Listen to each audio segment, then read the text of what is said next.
জুমার দিনের যে সমস্ত করণীয়, যে সমস্ত আমল রয়েছে তার ভিতরে সবচেয়ে গুরুত্বপূর্ণ আমল কোনটা? জুমার নামাজ আদায় করা।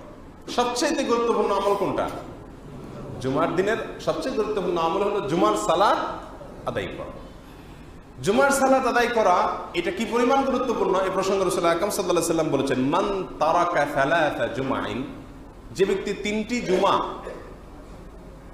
এক নাগাড়ে অথবা 3টি জুমা তিনি ত্যাগ করবেন, পড়বেন না, 3টি জুমা উপস্থিত হবেন না, তাহাউনান, অলসতা করে, তাহলে তবে আল্লাহু আলা কলবিহি, আল্লাহ সুবহানাহু ওয়া তাআলা তার অন্তরে মোহর মেরে দিবেন, এই অন্তরে আর হেদায়েত গ্রহণ করবে না।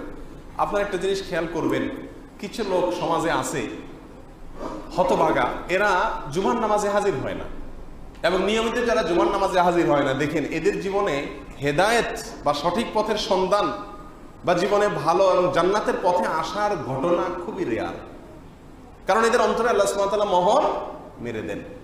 হ্যাঁ, যদি কোনো ওজোরের কারণে কারোর জুমা ছুটে যায়, যেমন আমাদের প্রবাসী ভাইরা অনেকেই আমাদের কাছে প্রশ্ন করেন অনেক সময় যে কোম্পানির চাকরি করেন, সেখানে জুমার সময় ছুটি দেওয়া হয় না, অথবা এমন মরুভূমিতে এমন জায়গায় তাদের ডিউটি, সেখান থেকে জুমার মসজিদ বহু দূরে, তারা যেতে পারেন না, তাদের কথা ভিন্ন। কারণ হাদিসে বলা হয়েছে তাহাউনান, যে ব্যক্তি অলসতা করে 3 জুমা বাদ দেয় তার অন্তরে আল্লাহ সুবহানাহু ওয়া তাআলা মোহর মেরে দিবেন। অতএব কোনো অবস্থাতেই একজন মুমিন জুমার নামাজের গুরুত্ব তার কাছে কম থাকতে পারে না, সবচেয়ে বেশি গুরুত্ব তিনি জুমার নামাজে দিবেন। এই বিষয়ে সহিহ মুসলিমে আরেকটা হাদিসে আসছে, নবী রাসূলুল্লাহ সাল্লাল্লাহু আলাইহি ওয়াসাল্লাম বলেছেন, হয় তোমরা জুমার ব্যাপারে অলসতা বন্ধ করবে, আর না হলে আল্লাহ তাআলা তোমাদের অন্তরে মোহর মেরে দিবেন, সিল মেরে দিবেন, সিল গালা করে দিবেন অন্তরকে, এই অন্তরে আর ভালো কিছু প্রবেশ করবে না, সকল দুয়ার বন্ধ হয়ে যাবে। মোহতারাম হাজিরিন, আমরা যারা জুমার নামাজে দেরিতে আসি অথবা দায় সারা জুমার নামাজ পড়ি, কোন রকম ইমাম সাহেবের খুতবার আওয়াজ শোনা গেলে বাসা থেকে রওনা দেই, অথবা কেরাত শুরু হলে, একামত শুরু হলে দৌড় দিয়া কোনো রকম পিছনে এসে দাঁড়াই, তারাও এই দলের কিছুটা হলেও অন্তর্ভুক্ত। কারণ আপনি জুমার নামাজ পড়ছেন, দায় সারা জুমার নামাজ, যে আসছে না এবং তার সাথে পার্থক্য আপনার অবশ্যই আছে, কিন্তু আপনিও অলসতা করছেন, তিনিও অলসতা করছেন। এই বিষয়ে রাসূল আকরাম সাল্লাল্লাহু আলাইহি ওয়াসাল্লামের বেশ অনেকগুলো হাদিস রয়েছে। আর সে প্রসঙ্গে আমরা বলতে চাই, জুমার দিনের দ্বিতীয় আমল এবং দ্বিতীয় করণীয় হলো তাড়াতাড়ি ভোরে ঘুম থেকে উঠা অন্য দিনের তুলনায়, আর জুমার নামাজেও সবচাইতে তাড়াতাড়ি আসা। অন্য 5 ওয়াক্ত নামাজে আপনি একামতের আগ দিয়ে আসেন, অসুবিধা নেই, কিন্তু জুমার নামাজ অন্য 5 ওয়াক্ত নামাজের মতো নয়, এখানে আপনাকে যথেষ্ট আগে আসতে হবে, রাসূল আকরাম সাল্লাল্লাহু আলাইহি ওয়াসাল্লাম নির্দেশ করেছেন, এবং এর বিশেষ ফজিলত রয়েছে। আমরা তো অন্য দিনে সকালে যা ঘুম থেকে একটু আগে উঠি, শুক্রবারে সবচাইতে দেরিতে উঠি। প্রায় 95% মানুষ বা তারও বেশি সংখ্যক মানুষ আমাদের সমাজে এই দশা, 5 ওয়াক্ত নামাজি মানুষের একই দশা। জুমার দিনে বরং একটু দেরিতে উঠি, অথচ এই দিন একটু আগে ওঠার কথা, আর জুমার নামাজে আগে হাজির হওয়ার কথা। জুমার নামাজে আগে হাজির হওয়া সম্পর্কে একটি হাদিস রয়েছে, তিরমিজিতে হাদিসটি বর্ণিত হয়েছে বিশুদ্ধ সূত্রে। এই হাদিসটি সম্পর্কে মুহাদ্দিসদের কেউ কেউ বলেছেন, ফজিলত এবং মর্যাদার যত হাদিস আছে গোটা কোরআন হাদিসের বিশাল ভান্ডার জুড়ে, এই হাদিসটি হলো ফজিলতের হাদিসগুলোর ভিতরে সবচাইতে চূড়ান্তভাবে সবচেয়ে বেশি সংখ্যক ফজিলতের কথা এই হাদিসে রয়েছে। আর সেই হাদিসটি হলো, রাসূল আকরাম সাল্লাল্লাহু আলাইহি ওয়াসাল্লাম বলেছেন, মান ইগতাসালা ইয়াউমাল জুমআতি ওয়া গাসসাল, যে ব্যক্তি জুমার দিনে গোসল করলো এবং করালো। কেউ কেউ বলেছে যে বিবাহিতের জন্য সবাসে কথা ভালো হয়েছে, আবার অনেকে বলেছেন এখানে উদ্দেশ্য হলো ভালো করে চুল টুল ইত্যাদি মাথা টাথা ধুয়ে ভালো করে উত্তম রূপে যে ব্যক্তি জুমার দিনে গোসল করলো। এক, ওয়াবাক্কারা ওয়াবতাকার, তাড়াতাড়ি উঠলো, জুমার সময় তাড়াতাড়ি হাজির হলো। 3, ওয়াদানা, ইমামের সবচেয়ে খতিবের সবচেয়ে কাছাকাছি গিয়ে বসলো। 4, ওয়াস্তামা, জুমার আলোচনা খুতবা খুব মনোযোগ সহকারে শুনলো। 5, ও আনসাতা, এবং চুপ থাকলো, কোনো কথা বললো না। এই 5টি কাজ যে ব্যক্তি করবে, কানা লাহু বিকুল্লি খুতওয়াতিন ইয়াখতুহা আজরু সানাতিন সিয়ামুহা ওয়া কিয়ামুহা, তাহলে সেই ব্যক্তিকে আল্লাহ সুবহানাহু ওয়া তাআলা বাসা থেকে মসজিদে আসার সময় যে সে পায়ে হেঁটে আসছে, প্রতি কদমে আল্লাহ সুবহানাহু ওয়া তাআলা 1 বছর রোজা রাখার, 1 বছর রাত জেগে তাহাজ্জুদ পড়ার সওয়াব দিবেন। আপনি ইসলামের যত ফজিলত, কোরআন হাদিসে যত ফজিলতের কথা শুনছেন আজ পর্যন্ত, ক্যালকুলেশন করে দেখেন এর চাইতে বেশি ফজিলতের কোনো হাদিস কোরআন হাদিসে আর কোথাও নেই। আপনি হিসাব করে দেখেন, আপনার বাসা যদি একটু দূরে হয় আর জুমার নামাজের সময় আপনি আসেন, কতগুলা কদম দেওয়া হয়? 200, 300, 400, 500। 500 কদম যদি হয়, তাহলে 500 কদমে 500 বছর রোজা রাখা, 500 বছর তাহাজ্জুদ পড়া এক নাগাড়ে, এর সওয়াব আপনি শুধু জুমার নামাজে আসার সময় আপনি অর্জন করতে পারছেন। এত অল্প বিনিয়োগে এত বিশাল ফজিলত আর কোনো আমলে পাওয়া যায় না। এটা জুমার দিনে পাওয়া যায় 5টা কাজ করলে। কয়টা কাজ করলে? আবারও বলছি, নাম্বার 1, ভালো করে গোসল করবে, ভালো করে উত্তমভাবে গোসল করবেন এবং সকালে তাড়াতাড়ি উঠবেন, জুমায় তাড়াতাড়ি উপস্থিত হবেন। 3, ইমামের খুব কাছাকাছি এসে, যে যত কাছাকাছি এসে বসতে পারেন ততই ভালো। এবং 4, মনোযোগ সহকারে খুতবা শুনবেন। এবং 5, খুতবার সময় একেবারে পাথরের মতো চুপ থাকবেন। এই 5টা কাজ যদি করেন তাহলে সওয়াব পাওয়া যাবে। আল্লাহ তাআলা আমাদের সকলকে তৌফিক দান করুন। তাহলে জুমার দিনের দ্বিতীয় করণীয় পেয়ে গেলাম। নাম্বার 3, জুমার দিনের তৃতীয় করণীয় হলো আল্লাহর কাছে দোয়া করা। আল্লাহর কাছে দোয়া করা। জুমার দিন এটা দোয়া কবুলের একটা বিশেষ দিন। রাসূল আকরাম সাল্লাল্লাহু আলাইহি ওয়াসাল্লাম বলেছেন, জুমার দিনে একটি বিশেষ মুহূর্ত আছে, একটি বিশেষ সময় আছে। এই সময়ে বান্দা যদি আল্লাহর কাছে কিছু চায়, তাহলে আল্লাহ সুবহানাহু ওয়া তাআলা সেই চাওয়াকে সাথে সাথে কবুল করেন। কিন্তু সেই সময়টা ঠিক কোন সময় সেটা হাদিসে নির্দিষ্ট করে বলা হয়নি। জুমার দিন সেটা কি সকালে না দুপুরে, জুমার সময় না বিকেলে না সন্ধ্যায় না আগের রাতে, এটা নির্দিষ্ট করে দেওয়া হয়নি। কেন নির্দিষ্ট করে দেওয়া হয়নি? ওই যে লাইলাতুল কদরের মতো, যাতে করে সারা দিন ভরে মানুষ দোয়ার জন্য চেষ্টা করে। যদি তার দোয়াটা ওই নির্দিষ্ট সময়ে হয়ে যায়, তাহলে তো ব্যাটে বলে হয়ে গেল, তার দোয়া আল্লাহ সুবহানাহু ওয়া তাআলা কবুল করবেন। তবে বেশিরভাগ উলামায়ে কেরাম মন্তব্য করেছেন যে সেই সময়টি হলো আসরের পরে। আসরের পরে হওয়ার সম্ভাবনাটা একটু বেশি। এই জন্য জুমার দিনে আসরের পরের সময়টাতে দোয়ায় মাশগুল হওয়া উচিত। এক্ষেত্রেও দেখা যায় আমাদের চিত্র সম্পূর্ণ উল্টো। আমাদেরকে শয়তান আসলে যেই কাজগুলোতে আমরা সবচেয়ে বেশি লাভবান হব, ওই কাজগুলো থেকে ততটাই শয়তান আমাদেরকে দূরে সরিয়ে রাখে। এই জন্য দেখবেন আসরের পরে জুমার দিন পারিবারিক এবং সামাজিক আড্ডা সবচাইতে বেশি জমে। যত মিটিং, সেটিং, ফিটিং, আড্ডা, বৈঠক, চা চক্র, এগুলো অন্য যে কোনো দিন বিকেলের চাইতে জুমার দিন বিকেলে বেশি হয়। দোয়া টোয়া করবে সেই মানসিকতা মানুষের থাকে না, মানুষ ভুলে যায়। আল্লাহ তাআলা আমাদেরকে জুমার দিনের এই আমলটিও করার তৌফিক দান করুন। নাম্বার 4, জুমার দিনের, জুমার পরেই সিরিয়ালে এটা 2 আসা উচিত ছিল। সবচেয়ে গুরুত্বপূর্ণ আমল হলো রাসূল আকরাম সাল্লাল্লাহু আলাইহি ওয়াসাল্লামের প্রতি এই দিনে বিশেষ করে বেশি বেশি দরুদ পাঠ করা। জুমার দিনে বেশি বেশি দরুদ পাঠ করা। জুমার দিনে আপনি রাসূল আকরাম সাল্লাল্লাহু আলাইহি ওয়াসাল্লামের জন্য যে দরুদ পাঠ করবেন এবং অন্য যে কোনো সময় পাঠ করবেন, এই দরুদ পাঠের লাভ এবং উপকারিতা আপনি নিজেই অর্জন করবেন। দরুদ মানে হলো রাসূলের জন্য দোয়া করা। রাসূলের জন্য দোয়া এমন এক জিনিস, তার জন্য আপনি যত দোয়া করবেন তত বেশি আপনার লাভ হবে। আপনার দোয়ার কোনো প্রয়োজন রাসূলের নাই। রাসূল আকরাম সাল্লাল্লাহু আলাইহি ওয়াসাল্লাম কি আমাদের দোয়ার মুখাপেক্ষী? আল্লাহ তার রাসূলকে কি দিবেন না দিবেন আমাদেরকে জিজ্ঞাসা করে দিবেন? আমাদের বলা না বলার উপরে কোনো কিছু ডিপেন্ড করে? কিন্তু তার জন্য দোয়া করলে আল্লাহ সুবহানাহু ওয়া তাআলা আমাদেরকে দিবেন। আপনার বস তার সন্তানকে, তার পরিবারের কোনো লোককে, তার প্রিয় কোনো মানুষকে আপনি কোনো গিফট দিলেন, এই গিফটের তার মুখাপেক্ষিতা নাই, তার এগুলোর অভাব নাই। তারপর আপনি যদি বাচ্চার হাতে একটু দেন, তাতে তিনি সন্তুষ্ট হবেন কি হবেন না? আল্লাহ নবীর জন্য যখন কেউ দোয়া করে, দুরূদ পাঠ করে, সঙ্গে সঙ্গে আল্লাহ সুবহানাহু ওয়া তাআলা ওই ব্যক্তির প্রতি সন্তুষ্ট হন। কেউ যদি বিপদগ্রস্ত থাকে, কঠিন বিপদে পড়ে যায়, উদ্ধারের কোনো পথ সে খুঁজে পাচ্ছে না, যদি সে দুরূদ পড়তে থাকে, তাহলে আল্লাহ সুবহানাহু ওয়া তাআলা তার বিপদ দূর করে দেন, টেনশন দূর করে দেন।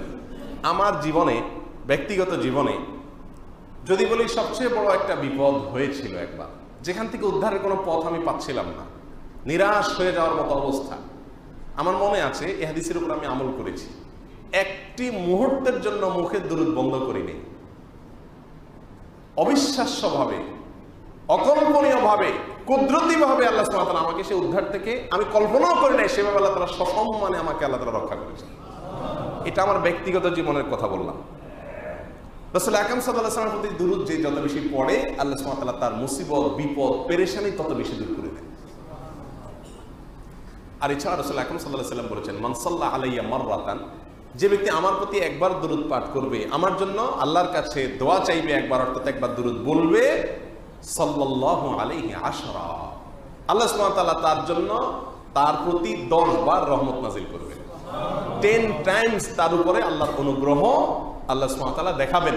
বিভিন্ন জায়গায় আল্লাহর অনুগ্রহের প্রয়োজন হবে, আল্লাহ তাআলা অনুগ্রহ করবেন। এরকম 10 বার অনুগ্রহ হবে যদি আপনি একবার দুরূদ পাঠ করেন।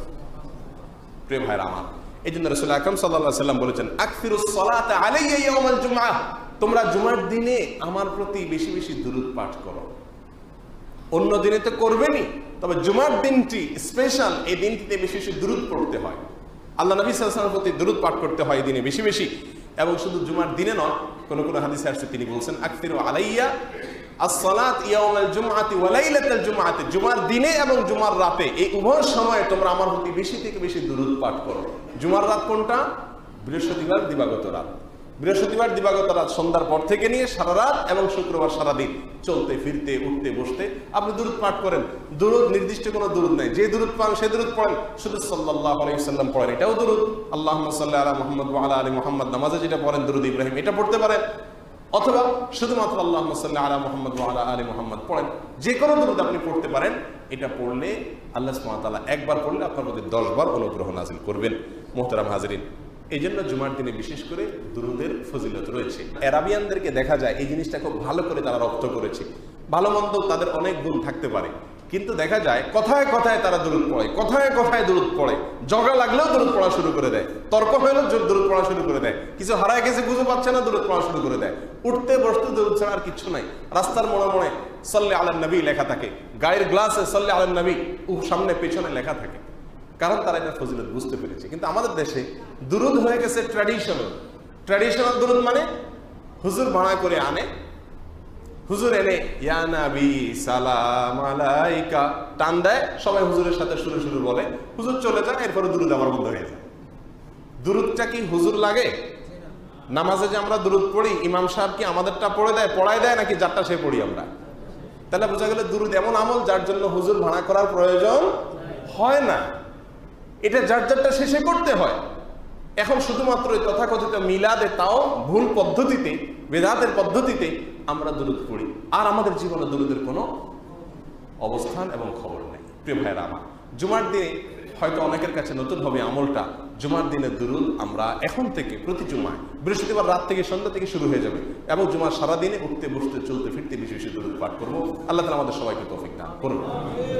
4 নম্বর আমল গেল। নাম্বার 5 নম্বর হলো জুমার রাত, অর্থাৎ বৃহস্পতিবার দিবাগত রাত। অনেকে এই রাত্রে দাঁড়িয়ে রাত জেগে ইবাদত করেন, কারণ বিশেষ ফজিলতের রাত জুমার রাত। সেজন্য একটি হাদিসে পরিষ্কারভাবে নির্দিষ্ট করে শুধুমাত্র এই রাত জেগে ইবাদত করা নিষেধ আছে। তেমনি ভাবে একই হাদিসে এই দিনে রোজা রাখা নিষেধ করা হয়েছে। হ্যাঁ, আপনি এমনি সবসময় তাহাজ্জুদ পড়েন, সেই হিসাবে এটা পড়েন, অনেক উত্তম, কিন্তু নির্দিষ্ট করে এই সময়ের জন্য আপনি সিয়ামের জন্য এটাকে নির্ধারণ করবেন না। দুরূদ প্রসঙ্গে একটা কথা বলতে হয়, তা হলো একটা দুরূদ আমাদের সমাজে খুব প্রচলিত আছে, বিভিন্ন মসজিদে টাঙ্গায় রাখা হয় কাগজ দিয়ে ছাপায়া, এবং অনেক জায়গায় বিতরণ করা হয়। সেটা হলো জাযাল্লাহু আন্না মুহাম্মাদান মা হুয়া আহলুহু। এই দুরূদটা আসরের পরে 80 বার পড়লে অনেক সওয়াবের কথা বলা হয়ে থাকে। এই হাদিসটি সম্পর্কে বেশিরভাগ মুহাদ্দিসদের মতে এটি যে বিশুদ্ধ নয় সে ব্যাপারে প্রায় চূড়ান্ত। অতএব সেরকম নির্দিষ্ট করে কোনো দুরূদের সংখ্যা ঠিক করব না, নির্দিষ্ট কোনো ফরম্যাটের দুরূদ ঠিক করব না, বরং যে কোনো কমন দুরূদ আমরা পড়তে থাকবো ইনশাআল্লাহ। 6 নম্বর আমল হলো জুমার দিনের সূরা কাহাফ তেলাওয়াত করা। সূরা কাহাফ যদি জুমার দিনে কেউ তেলাওয়াত করে, তো একাধিক বর্ণনায় পাওয়া যায় যে কিয়ামতের দিন এটি তার জন্য নূর এর ভূমিকা রাখবে। নূর মানে আলো।